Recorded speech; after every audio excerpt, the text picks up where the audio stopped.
42 నుంచి 43 కిలోలు ఎంబీబీఎస్లో. నా పేరే బక్కోడు, 46 కిలోలు. నా నిక్నేమే బక్కోడు. చాలామంది ఫ్రెండ్స్ ఈవెన్ నా బుక్, మా ఎంబీబీఎస్లో వేసిన బుక్లో కూడా రాసి ఉంటుంది బక్కోడు అని. ఇప్పుడు ఇంత ఫిట్గా ఉండడానికి ఏం చేస్తారో చెప్పండి. కొంచెము డైట్, ఆ ఉన్న టైంలో ఎంతో కొంత వారానికి 2-3 రోజులు ఎక్సర్సైజ్ చేస్తాను. ఇంట్లోనే పైన చిన్న జిమ్ లాగా పెట్టుకున్నాను. కొద్దిగా వర్కౌట్ చేస్తాను. But diet is most important. అందరికీ చెప్తారు కదా మీరు ఈ డైట్ ఫాలో అవ్వండి అని. అసలు మీ డైట్ చెప్పండి నాకు ఫస్ట్. సో నా డైట్ అంటే ఇప్పుడు పొద్దున కొంచెం టీ తాగాను. యూజువల్గా కొద్ది రోజులు అది కూడా బంద్ చేశాను. కానీ మాకు తెలంగాణ వాళ్ళకి ఏంటంటే టీ అనేది ఒక పెద్ద అబ్సెషన్ అండి. ఏంటో తెలియదు మాకు, బట్ అదొకటి పెద్ద అబ్సెషన్.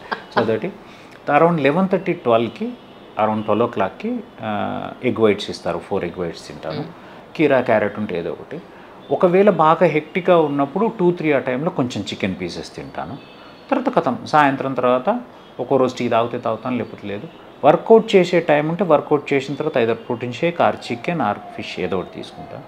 లేదు వర్కౌట్ చేసే టైంలో అయితే కొంచెం వాక్ అన్నా చేస్తాను. నేను అంత మినిమం వాక్ చేస్తాను. నో రైసా? Once in a month. Okay. ఎప్పుడన్నా ఇప్పుడు అట్లా నేను ఏం చేస్తాను అంటే బ్యాలెన్స్ నమ్మే వ్యక్తినండి. కట్టుకొని కూర్చుంటే నీకు బోర్ వస్తుంది. ఎప్పుడు కానీ వెనక్కి తిరిగి చూసుకుంటే నేను కష్టపడ్డా అనిపించొద్దు. That's what I believe in it.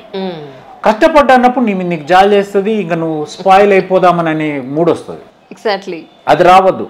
నిన్ను నువ్వు ఫూల్ చేసుకోవాలి. అది చదువుకోవడం కావచ్చు, బాడీ బిల్డింగ్ కావచ్చు, మంచి పని కావచ్చు, పని చేయడం కావచ్చు, నిన్ను నువ్వు ఫూల్ చేసుకోవాలి. నీకు కష్టం అనిపించొద్దు అంటే అప్పుడప్పుడు చిన్న చిన్న తప్పులు చేసేసేయాలి. కాదు మేడం, వెనక్కి చూసి నవ్వాలి అనే సిచ్యువేషన్ ఉండాలి. నేను అది బాగా నమ్ముతా. సో అందుకే ఇప్పుడు నిన్న చెవెళ్ళకి వెళ్ళాను. క్యాంప్ జరిగింది.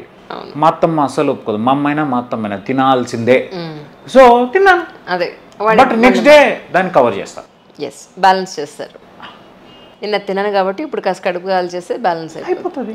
ట్రూ. కొంచెం ఆ కీరా, క్యారెట్ ఏదంతో ఎగ్ వైట్స్తో ఏదో మేనేజ్ చేస్తే సరిపోయాయి. సో ఆ బ్యాలెన్స్తో డైట్ కాన్స్టిట్యూట్స్ అరౌండ్ 75-80%. డైట్ అందులో మంచి protein diet, healthy diet, non sweet fruits తీసుకోవడము, ఫైబర్ డైట్ ఎక్కువ తీసుకోవడం, హై ప్రోటీన్ తీసుకోవడం, lesser no or low carb తీసుకోవడము, ఫ్యాట్ను తగ్గించడం చేస్తే ఎవ్రీథింగ్ అండి. ఫిజికల్ ఫిట్నెస్తో పాటు నీ లుక్, నీ స్కిన్ టెక్స్చర్, ఎవ్రీథింగ్ చేంజ్ అవుతుంది. మీరు నా పాత ఫోటో చూసి ఉంటారు. 2016 అనే ఒకటి ఉంటుంది. అప్పుడు అంకుల్ గారు లెక్కనే ఉంటాం. You are very fit. I try. And అదే నేను జనాలకు కూడా చెప్తాను. ఎందుకంటే మన బాడీ, నాకు ఎప్పుడో ఒక ఫ్రెండ్ చెప్పాడండి, బట్టలు ఎందుకు మనం బాగా వేసుకోవాలనో తెలుసట. ఆ బట్టలు వేసుకున్నప్పుడు నీకు తెలియని ఒక కాన్ఫిడెన్స్ వస్తుంది. అట్లే నేను ఇంకోటి ఏమంటే అన్నిటికంటే పెద్ద బట్ట స్కిన్, అన్నిటికంటే పెద్ద బట్ట ఫిట్నెస్. ఇవి మీకు మనలో తెలియని చాలా ధైర్యాన్ని, చాలా పాజిటివిజాన్ని ఇస్తాయండి. ఇఫ్ యు ఆర్ ఫిట్, మీరు స్పోర్ట్స్ పర్సన్, మీకు తెలుసు. ఆ ఫిట్నెస్ అనేది మీకు చాలా కాన్ఫిడెన్స్ ఇస్తుంది. The way you talk, the way you behave, the way you deal with the people, ఆ పాజిటివిజం. కాన్ఫిడెంట్ అనేది ఉన్న కొట్టడానికి కాదు, పాజిటివిజం చాలా ఇస్తుంది. ఒక విలేజ్లో ఆ చిన్న అబ్బాయి ఎంతో కష్టపడి చదువుకుని ఎన్నో హెల్త్ ఇష్యూస్ని దాటి ఫస్ట్ టైం మీరు సర్జరీ చూసినప్పుడు, మీరు చేసినప్పుడు మీ ఎక్స్పీరియన్స్ చెప్పాలి. నాకు సర్జరీ అనేది ఎందుకో చాలా ఇష్టం. ఎంబీబీఎస్లో మేము మా ఏరియాలో ఒక డాక్టర్ గారు ఉండేవారు. ఆయన పేరు చెప్తాను, సురేష్ చంద్ర హరి గారు అని. ఆయన సర్జర్. తను ఏ సర్జరీలు చేస్తాడో, ఎందుకు చేస్తాడో ఏంటో మాకేం తెలియదు. నేను చిన్న పోరాన్ని, నాకేం తెలుసు. కానీ ఆయనకు ఆ ఏరియాలో ఉండే పేరు చూస్తే మిగతా మస్తు మంది డాక్టర్లు ఉన్నారు, ఈయనకి ఎందుకు పేరు అనిపించేది అన్నట్టు. ఓహో, సర్జన్ అయితేనే మాత్రం ఇట్లా పేరు ఉంటుందని ఎందుకో తెలియని ఒక అమాయకత్వం మైండ్లో ఇరుక్కపోయింది. అండ్ నాకుండే పర్సనాలిటీకి మీరు చూస్తే కూడా నేను చాలా బాగా అన్నిట్లో అంటే ఫాస్ట్గా, నేను ఏది ఒక్క కాడ ఉండే యాక్టివ్గా ఉంటాను. పదం యాదికి రాదు, ఇంగ్లీష్ రాదు, తెలుగు మీడియం. సో నేను కూడా తెలుగు మీడియం సార్. యాక్టివ్గా ఉండే మనస్తత్వం నాకు. కూర్చొని ఓపి చూసి అది కొంచెం తక్కువ అండి. అంటే ఇప్పుడు తప్పదు చూస్తాను. ఇప్పుడు ఒక్కొక్క క్యాంప్లో 300 మందిని చూస్తున్నా, ఎట్లా చూస్తానో నాకు తెలియదు. బట్ నాకుండే ఎజిలిటీకి నాకు సర్జరీ చాలా సూటబుల్ ఇప్పుడు అనిపిస్తుంటుంది. నాకు తెలియదు ఆ విషయం. కానీ సో అప్పుడు just because of that I want to become a surgeon. నేను ఊకే జోకేసేవాడిని మా ఫ్రెండ్స్తో, ఒరే నాకు రేడియాలజీ, అనస్థీషియా కూడా ఎయిమ్స్లో ఇచ్చినా తీసుకుని రా, I want to become a surgeon అని. నాకు మంచి ఫ్రెండ్స్ అండి, మహేందర్, మహేష్, నాకు 2 బెస్ట్ ఫ్రెండ్స్. మంచి సర్కిల్ మెడిసిన్లో ఉండేది. వాళ్ళేం బాగా కష్టపడి చదవాలి. నేను ఎక్కువ చదివే రకం కాదు. కొద్దిసేపు చదివితే ఇంకా మస్తు చదివేసిన అనే ఫీల్ అయిపోయి ఇక అట్లుండే రకం. సో నేను ఎప్పుడైతే నాకు ఎండీలో నాకేదో ఏంటి ఏదో చిన్నవి వస్తుంటే నేను no I want to become a surgeon అని చెప్పి డిఎన్బి అనే దాన్ని తీసుకొని నా టైంలో ఇప్పుడు డిఎన్బి ఇస్ సో పాపులర్. అప్పుడు నా టైంలో డిఎన్బికి వెళ్ళడమే వింత. మహేందర్ గారు ఒక మాట అన్నాడు, అంతా ఇంటర్వ్యూ అయిపోయి నేను సీట్ సెలెక్ట్ అయ్యి సత్యనారాయణ సార్ దగ్గర అయినాక రోజు బయటకు వస్తుంటే ఈ takes care about me like కిడ్ను.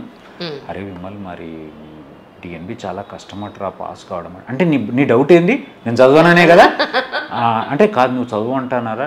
నేను గాంధీలో టాప్ ర్యాంకర్, ఫస్ట్ 3 మెంబర్స్లో నేను టాప్ ర్యాంకర్. చాలా తెలివి ఉంటుందిరా కానీ నువ్వు ఎక్కువ హార్డ్ వర్కింగ్ కాదు కదా అని. అదే నువ్వు అనుకుంటున్నావు కదా చూడు నేను పాస్ అవుతాను అని చెప్పి నేను ఇప్పుడు డబుల్ డిఎన్బి అండి, DNB general surgery, DNB GA surgery. అదే నాకు అది చూసి అనిపించింది, ఫస్ట్ జనరల్ సర్జన్ అయిన తర్వాత సూపర్ స్పెషాలిటీ. ఓ సో అది చాలా ప్లస్ అవుతుందేమో మీకు. ఎందుకంటే 3 years అది 3 years. ఎగ్జాక్ట్లీ. నేను ఎందుకు అంటున్నానంటే ఏదైనా ఒక ప్రాబ్లం వస్తే జనరల్ ఫిజిషియన్కి లేదా జనరల్ సర్జన్కి చూపించాలని ఫస్ట్ ప్రయారిటీ ఉండేది. అవును. దాని తర్వాత స్పెషలైజేషన్కి వెళ్తారు. అవును. ఇక్కడ మీ దగ్గర సో జనరల్ దానికి వచ్చేయచ్చు, స్పెషలైజ్ దానికి వచ్చేయచ్చు. ఇది ప్లస్ ఉంది మనకి యాక్చువల్లీ. సో సూపర్ స్పెషాలిటీ అనేది జిఏ సర్జరీ అనేది వెరీ గుడ్ స్ట్రీమ్ అండి. అంటే laparoscopy, advance laparoscopy, bariatric surgery, liver transplant. We do now liver transplant, we do bariatric surgeries, we do all advance laparoscopy. ఇప్పుడు morning చేసిన surgery గ్యాస్ట్రిక్టమీ అండి. Laparoscopic విప్పుల్స్ చేస్తాం అంటే all ఇండియాలో ఒక 10 to 15 మెంబర్స్ కూడా లేరు ఆల్ ఇండియాలో lap Whipples. I'm not boasting, it is the truth. 10 to 15 members కూడా లాప్రోస్కోపీగా విప్పుల్స్ చేసేవాళ్ళు, స్కిన్ టు స్కిన్ చేసేవాళ్ళు చాలా తక్కువ మంది. అందులో our team is one of. I do lap Whipples regularly. So అంటే నేను అనేది ఏంటంటే అంత అడ్వాన్స్మెంట్కి చేయగలిగేది ఉంటుంది. మీరు అన్నట్టు అపెండిక్స్ చేయగలుగుతాము, డిబ్రాయిడ్మెంట్ జస్ట్ ఏదో పుండు వస్తే కూడా ట్రీట్ చేయగలుగుతాం. కరెక్ట్. కానీ నిజానికి ఒక సర్జన్ వర్క్ ఐ థింక్ ఒక 7-8 మంది టీం వర్క్ అంటారా మీ ఉద్దేశం? మేము ఇప్పుడు 11 మంది, 2 నాన్ మెడికల్ వదిలేస్తే మొత్తం 9 మంది డాక్టర్స్మే మా టీంలో. సో టీమ్ అనేది చాలా ఇంపార్టెంట్ మేడం లైఫ్లో. ఏదన్నా ఫ్యామిలీ ఎందుకు ఇంపార్టెంట్, అసలు టీం కూడా, ఇది కూడా ఫ్యామిలీ. 80% మేము ఈయనే ఉంటాం మేడం, సరే 60 to 70% అయితే ఇల్లనే ఉంటాం కదా. వాళ్ళు ఇప్పుడు నాతో ఒక్కొక్కరు ట్రావెల్ చేస్తున్నారు 7-8 years నుంచి. నాకు ఇప్పుడు ఇక్కడే నా ఎక్స్పీరియన్స్ ఇక్కడే 8.5 years అండి. ఫస్ట్ డే జాయిన్ అయిన అంటే ఫస్ట్ 20 days కాకుండా జాయిన్ అయిన వాళ్ళంతా ఇప్పుడు నాతో ఉన్నారు. ఈ including my manager, my personal manager has join with me around 8 years back. My secretary, my all consultants అందరూ. సో టీమ్ వర్క్ ఎందుకు ఇంపార్టెంట్ అని అంటే మేజర్ సర్జరీస్ మ్యామ్ పొద్దున్న లేచి నుంచి రాత్రి వరకు ఉంటాయి. మనం ఎప్పుడైతే ఏ పని అయినా కానీ ఎంజాయ్ చేయలేము. రెగ్యులర్గా చేసే పనిలో 3 ఉండాలి. ఏముండాలి? వర్క్ని ఎంజాయ్ చేయాలి, గౌరవం ఉండాలి, డబ్బు రావాలి. అడపాదడపా చేసే పనిలో గౌరవం ఉండాలి, ఎంజాయ్ చేయాలి. ఇది అడపాదడపా చేసే పని డబ్బుకు చూడం, గౌరవము ఆనందం రెండే చూస్తాం. కానీ రోజు చేసే పనిలో ఆనందము గౌరవంతో పాటు డబ్బు రావాలి. ఆనందం రావాలి అని అంటే అదే పని నువ్వు ఒకటేసారి ఒక్కడివే చేస్తూ ఉన్నా నీకు బోర్ వస్తుంది, ఫస్ట్ పాయింట్. సెకండ్ పాయింట్ ఏంటంటే నువ్వు కొత్త వెంచర్ చేయలేవు, బిగ్ సర్జరీస్ వెంచర్ చేయలేవు, క్రిటికల్ కేసెస్ తీసుకోలేవు. అన్నిటికీ మించి నేను ఒక్కనే విమలాకరెడ్డి హెడ్ కావచ్చు, విమలాకరెడ్డి ఒక్కసారి వచ్చి వెళ్ళిపోయినా మిగతా దినేష్ రెడ్డి కావచ్చు, రాజు కావచ్చు, మిగతా ఇంకెవరో వాళ్ళు వచ్చి చూసిపోయి ఒక 4 సార్లు పేషెంట్ ప్రాబ్లమ్ని అడ్రస్ చేస్తే వాళ్ళకుండే సాటిస్ఫాక్షన్ అండ్ అవుట్కమ్స్. చిన్న ప్రాబ్లం అయినా నోటీస్కి వస్తుంది. ఇప్పుడు మేమంతా ఏంటంటే ఎస్ఓపీస్ డెవలప్ చేసాం, ప్రతిదానికి ప్రోటోకాల్. ఈవెన్ మీరు డిశ్చార్జ్ అవుతున్నప్పుడు మీ దగ్గరికి మా డ్యూటీ మెడికల్ ఆఫీసర్ వచ్చి మీకు అంత ఎక్స్ప్లెయిన్ చేశామా లేదా, ప్రతి పాయింట్ ఏం తినాలి, ఎట్లా డ్రెస్సింగ్ చేసుకోవాలి, ఏం డ్రైన్ ఎట్లుంది, ఎట్లా ఏ దానికి మాకు ఇన్ఫర్మేషన్ అన్ని చేసి మీతో కౌంటర్ సైన్ చేసుకుని ఒక స్లిప్ మా దగ్గర పెట్టుకుంటాను. రేపు పొద్దున వస్తే ఎందుకమ్మా ఒండు మీద స్నానం చేయలేవు అంటే మాకు ఎవరు చెప్పలేంటే ఆ స్లిప్ చూపిస్తాం. ఇక చూడమ్మా నీకు ఎక్స్ప్లెయిన్ చేసినట్టు మీ కూతురు సైన్ చేసింది ఇక్కడ. సో అదంతా ఎప్పుడు వస్తుంది? If have a man power. అంటే నేను ఇప్పుడు ఈరోజు లీవ్ తీసుకోవాలి, నాకేదో పని ఉంది, మిగతా వాళ్ళు మేనేజ్ చేస్తారు, వాళ్ళకు కేర్ ఎక్కడా తగ్గదు. లేదు ఇంక ఇప్పుడు మనం చేస్తున్న క్యాంపులు కావచ్చు, ఇంకేదైనా సోషల్ వర్క్ కావచ్చు, మేము రెగ్యులర్ అకాడమిక్స్ ప్రజెంటేషన్స్ చేస్తాం. ఐఎమ్ నేషనల్ లెవెల్ ఫ్యాకల్టీ, అన్ని కాన్ఫరెన్స్లకు వెళ్తుంటాను, ఫ్యాకల్టీకి వెళ్తున్నాను, టాక్స్ ఇస్తుంటాను, పబ్లికేషన్స్, రీసెర్చ్ పబ్లికేషన్. ఇప్పుడు లాస్ట్ మంత్ 2 పబ్లికేషన్స్ అయినాయి.